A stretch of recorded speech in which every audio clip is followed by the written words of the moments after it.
Hello, welcome to the Calling and the Climb podcast. I am Phillip, and this is Kent, Kent. How are you today? doing good, thank you. So, what I'd like to talk about today, Kent, is sort of a continuation of our last podcast when I began to realize that I needed an exit strategy from the business. And we talked about that and sort of the key factors that led up to me realizing, whoa, I've got to figure a way out of this that benefits myself, my clients, my company, everybody.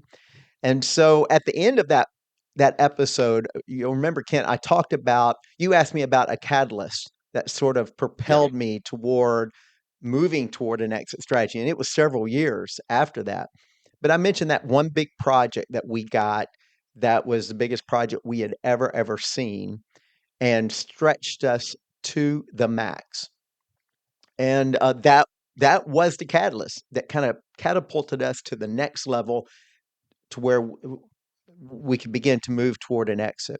So I want to pick up from that point right there. And perfect.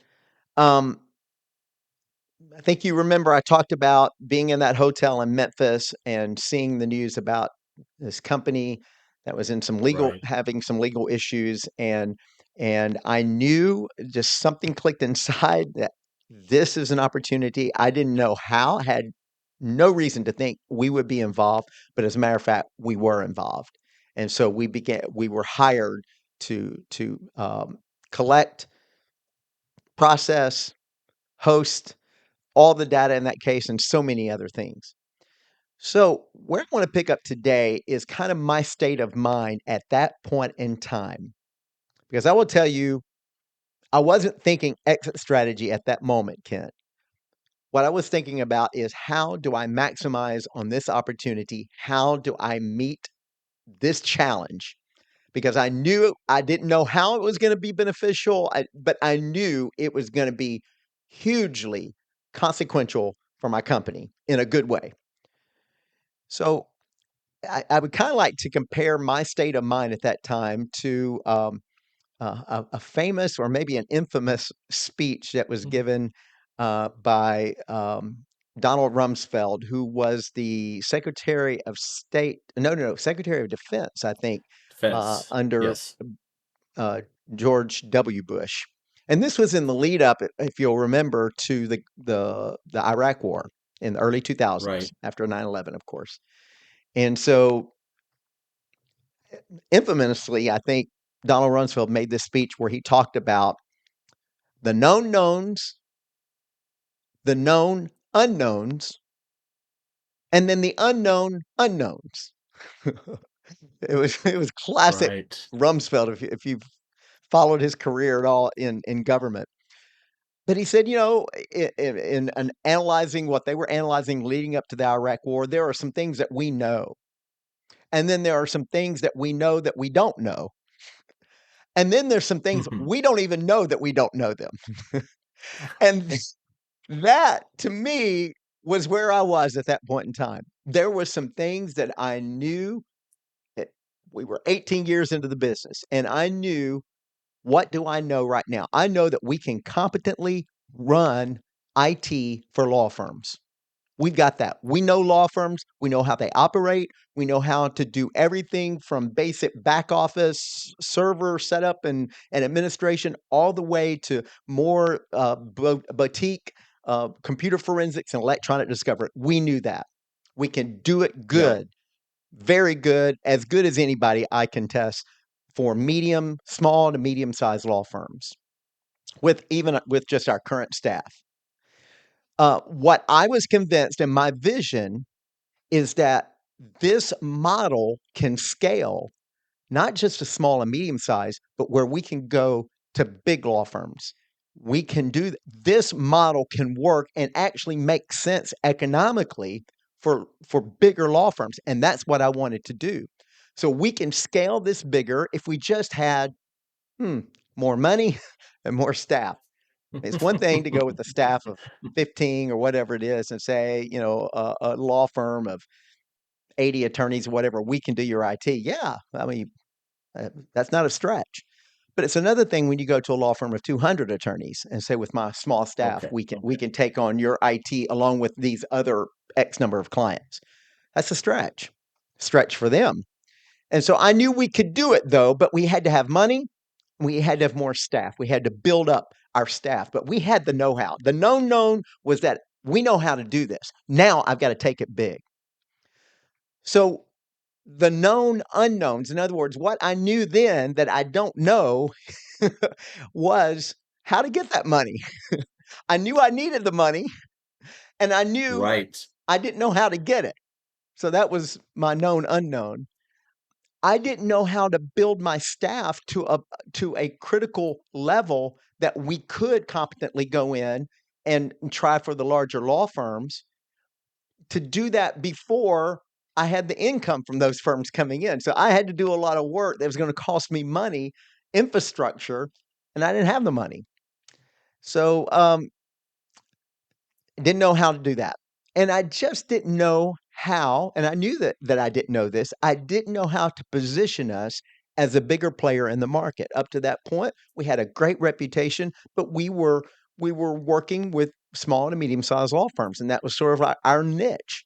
And I wanted to break out of that niche so we could go after bigger fish. But I didn't know. I knew that I didn't know how to do that, if that makes sense. Of course. Of course. So what I didn't know that I didn't know, the unknown unknowns at that point in time, at the beginning of this project, year 18 of the business, I didn't know how all these things would converge to lead me to an exit strategy. Because even though I'd begun to think about it, I had no idea what I needed to do to exit the business.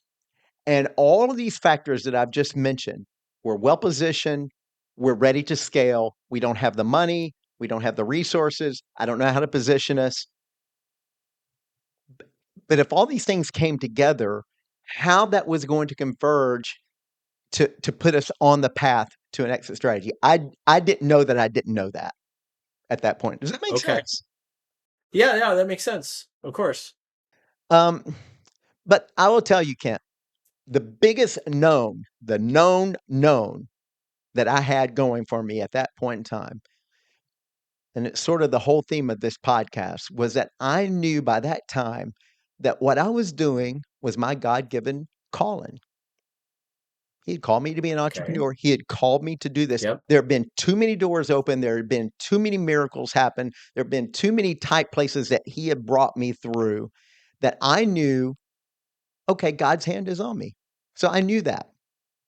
And I trusted that he knew all the answers, both the known unknowns and the unknown unknowns. God knew there was nothing unknown to God. And so Yes. I trusted in that. And so I began to move in what I knew. And then God began to reveal the unknowns to me. So I'm going to give you an example. Mhm. Funding. So the very first thing I confronted, and I referenced this in the previous podcast, is how to fund this big project. We needed an immediate infusion of capital for software, for hardware, for staff, for even more office space, all of the above. And not to mention just ancillary staff for marketing and for HR and all sorts of things, because we were going to grow very, very rapidly. And so my first thought is I have a good relation. I have a small business advisor assigned to me at the bank where I bank. So that was my first thought. I'll call him. Hey, Right. I'm going to need, and I'd estimated we need about $250,000 right now. I need Ooh. $250,000 to get this thing up. Now, I knew based on my projections that if we can meet the challenge and we can provide these services that's being asked of us, that we're going to be able to recoup that very quickly within a year, less than a year. Wow. I had figured that. And so I took my plan to the banker, and the banker was so nice. And but, you know, bankers can be so nice when they tell you, I'm just sorry. We're not going to be able to do that because I had no collateral. I didn't own a building. I didn't own a lot of it, well, my equipment, but that was not worth much. And I didn't have a lot of cash resources. Now, the funny thing is, later on in this process, after I'd successfully gotten into the project and we started growing the business big time and I was flush with cash. Then my banker calls me up and says, "Hey, have you ever considered taking out a line of credit? We would be willing to Oh, give you a yes." It's so funny. The now that bank, you have it, when you're flush with cash, they're ready to loan you money. But when I really needed yes, it to grow the business, they were like, "Oh, we can't do that." And so I and this is what you have to do sometimes, Kent, as an entrepreneur. You have to be creative. And so I had to put on okay, I had to think of a way, we've got to do this. I've got to pay this. So I began to work on a piecemeal fashion with there was one supplier that we had terms that we could, buy things on, 30-day payment. So I bought some things through that vendor. Another vendor, like the software vendor, I talked to them and I said, "Look, we're ramping up for this project. Can you work with me? Can I pay half up front and half like in 90 days or something like that?" So I started making arrangements with all these vendors. In addition, just a few months prior, I had been to a legal tech conference and there was a vendor there that was advertising a particular credit card that had a much higher limit than the current one that I had. I had one, I don't know, I think the limit was like 20 grand or something like that. So I had decided because I hated always fearing that I was going to run up against my maximum. So I signed up for that credit card, hadn't really used it. So you know what I did, Kent? Between working with vendor A, B, C on terms that we could manage, I then put the rest of it and maxed out every credit card that I had. business credit cards, not personal. Right, business credit cards. But I had a personal guarantee on all of it, so it's all coming Oh, back to me. I mean, true. so you say, "Well, Philip, that was stupid." I I'll take that. That was the only way I could make it work. That I knew, Okay, that I knew, that I knew at that point in time. And I felt it was not 100% certain, but I felt very sure that we were going to be able to recoup this and much more in short order. And so that's why I was so eager to do that. So that's those things begin to fall in place and the funding. So I was able to fund it. I charged most of it, did it on terms, and we were able to get everything up and running. And I've talked about it that in a previous episode how we in 1 month time we had to stand up a database, a pretty massive industrial strength database, and we did it. So the other thing was what about the staffing? And this is where I think I'm just going to say God knows before we know. He knows the unknown unknowns. And so even prior to this, I'm just going to give you some examples, some key players that came to play in this particular time frame. Number okay, one, there was we had ads out for additional technical engineers, and we needed of a fairly course, senior technical engineer to kind of come in. And so we had ads out, and most of the time it was local people within the Middle Tennessee area. We had someone apply for the job or answer the ad from up in the Northeast US.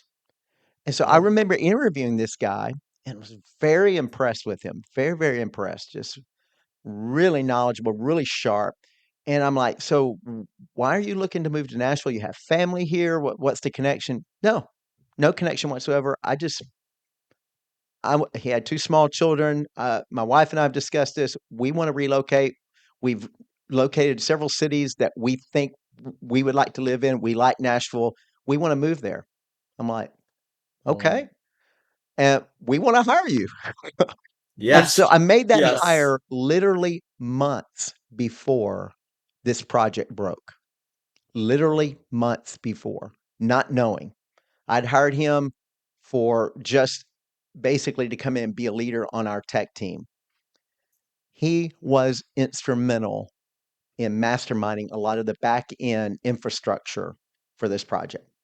months before, and I say God led me to this individual. I really believe that. So, up until this point, financially, I have managed the finances very, very closely. As a matter of fact, it's not a good thing. I'm not bragging. I'm just saying here at year 18, I still signed every check. I still approved every Okay. invoice. I still approved every statement that went out to our client. I did that. So I knew, particularly as we started getting in higher, our revenue started growing pretty dramatically. I really needed at least a controller, if not a CFO. Once again, I'm a tech guy. I'm not a business guy. I didn't know where to go find that. But I will tell you, years before, there's a young man goes to my church, younger. I'd seen him grow up as a kid, as a teenager, and then he went to college. Smart guy, and he was a champion. You were a Bible quizzer. I was a Yeah. Bible quizzer back in the day. He was a champion Bible quizzer, and I just had my eye on him. This guy he's gonna be something. And so I kind of just befriended him. And I don't know if he looked at me as a mentor, but I felt like I was just sort of like a sounding board for him for when he would ask about career choices, college choices, or whatnot, or even we just get together occasionally and discuss politics because he was just a smart. I like exchanging ideas with this guy, Of and I liked course. him. And so from time to time, I just wanted to kind of keep touch on his career path, and he was in business. He was a business major. No thought at all that I'm trying to hire him for. I had no thought at all. It's just I'm interested in this guy, and I want to see that he succeeds because he's got it. I felt he's got it. So he had graduated from college and he was looking for a job, and we had a lunch and I talked to him about that and different opportunities. He had a really great opportunity. And so it was right along about this time frame that I'm talking to him and I'm saying, I'm probably going to be hiring a controller at my company. I know you've got things already, you've got offers waiting for you. Do you have someone maybe you went to school with, or maybe somebody graduated a year or two ahead of you? Anybody that you could recommend? Because I don't know anybody in that world. He goes, let me think about that. Let me give me some time. I'll think about it. I said, okay. So at that at that particular luncheon, I was leaving on a trip like the next day, and I was going to be gone for a week. I get back and I said, hey, I called him up. I said, hey, I'm just checking back. Did you ever think of anybody? He goes, strangest thing, I had a for sure job lined up. It fell through Hmm. for whatever reason. I Yep. said, really? Why don't you? Had not thought of this. Why don't you come work for me? I need somebody. I've got, and I began to share with him what was happening in the business and what I needed. He became my CFO Wow. years before. Just something clicked. I took notice in this guy, and I'm like, and that was a critical piece to manage the finances of this because that became very, very tricky. He came on board. Thirdly, again, months prior, we're working a project with a law firm, and they had assigned a young associate. I'm not even sure if he was an associate at that time or maybe he was an intern. I'm not even for sure, but he was a young guy working at a law firm, just out of law school, not long out of law school. And it was a small law firm. We were working them on a computer forensic capture and the whole nine yards, all the litigation part. And they had assigned him to be sort of the project leader on their behalf to interface with our team. So I had guys working down there, but I went to just kind of make sure everything was set up correctly and we were going about this the right way. And I met this guy and I was like, man. And again, just something clicked. Man, I like this guy. I like the way he's in command. He's young, but he knows something about this and he takes charge. He's a leader. I can immediately see this guy is a leader. And so I came back to the office, and one of my guys with me, and I said, "I want you to do something. Find out what his career path is. Has he got a future with this firm he's at? If not, I want to hire him." Oh, I didn't have a job for him. We made up something for him, but I liked him, and I saw a leadership quality in him that again, and I come back to this again and again, Kent. I believe that the Bible says the steps of a righteous man are ordered of the Lord. And I'm not saying I'm righteous, but I pursue God's righteousness. And when I pursued and asked God for his leading and his guiding, I believe that he puts us in contact with people that can help us along the way. I was at an definitely. entrepreneur conference just recently, and I heard the keynote address. A longtime, very successful entrepreneur talked about one of the key things in being successful in business is developing relationships. Relationships. All three of those examples are relationships that came to play before the critical point where I needed them in a situation. So chess pieces God was Absolutely. placing in some cases years earlier. And I had no idea where it Right. was gonna fall into place. Again, the unknown, I didn't even know what I didn't know. God knew. And so began to orchestrate this. And so as a matter of fact, he was leaving that law firm. As a matter of fact, that law firm was shutting down. It was some older lawyers, Oh, and they just decided we're going to shut down. And I said, we're going to hire him. We made up a title for him. We hired him. He became a very integral leader, not only on this project, but mm. going forward in the business. So that was staffing. Number 2, number 1 was finances, so I was able to do that, and then, the staffing. So, we got into the project, and we began to execute on that, and I will tell you, Kent, that the revenue swamped what I had estimated. It was much Oh. the project grew. We had project creep, not because of us, but because of the client. And so it became even bigger than I imagined. So we were able to pay all that back very quickly, and Right. we were beginning to amass a little war chest. I'd never had a big bank account. Kinda scared me a Okay. little bit. And interesting thing is I began to I w I looked at my bank account just about every day. I mean, I'm just obsessed about it. You get because you remember the days I've talked about where I didn't know I was Yeah. gonna have money for next Yes. Friday's, payroll. So it was the old Right. habits die hard. And so I'm seeing we're accumulating a lot of money in our bank account, and I'm like, "Whoa, Of man, course. we're we're a good, somebody would really like to buy us now because we got a big fat bank account." Then but it dawned on me, not really. But what does that mean? If you've got money sitting in the bank, particularly we had it in a checking account, that is lost opportunity. That would be like having, let's say we hired 50 new people that are ready to go out there and man, we're just going to start working and earning revenue for this company. I say, okay, y'all just go sit in this room over here for the next 6 months. That's what it like having a Right. big bank account is. It's lost opportunity. So I needed to take this money and do something with it. I wasn't go buy a brand new car. I wasn't going to go buy a brand new house. That would be stupid. What I had to do Right. was strategically, this was the opportunity that God had given me to fund the next level of my business. Now, I mentioned I didn't know that there was private equity. I didn't know that there were other ways to get this money. God provided that in an organic way for me, and it would have been a disservice if I had squandered that by just blowing the money or whatever, or just hoarding it for that matter.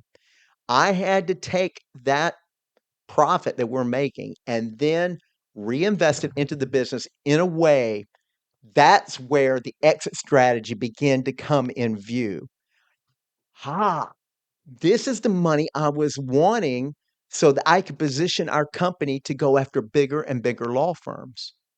So now I can begin to build the infrastructure. I can begin to build the staff that I need so I can go to the 200 lawyer firm and say, okay, we can do this. Not only do we have almost 20 years of experience in managing IT for law firms, but we now have the capability, not not just outsourcing it, but at that point in time, we were going to begin taking over their internal IT operation where they already had IT in-house.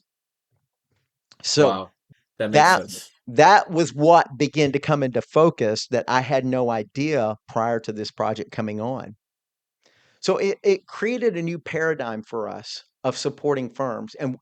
Here's, and maybe I will continue this thought on the next installment of sort of this these series of episodes where I'm talking about getting to the exit. Is we came up with a new paradigm that at that time, at least in the areas where we were, the states that we were operating, no other tech company was addressing it like this, where we would go in and say, we will be your one-stop shop for anything technology related for your firm. We'll manage all your relationships with all of your tech vendors, whether it be your phone, your internet, your HR, your payroll, your accounting, your bill, whatever it is. We'll do the whole enchilada, and we come in with a holistic approach. We'll do everything. Up to that point, we had not. We had just done piecemeal, whatever this firm needed or whatever. And what this allowed us to do was to get to a paradigm that says, okay, we're going to be the end all be all IT solution for law firms from 1 to 1,000.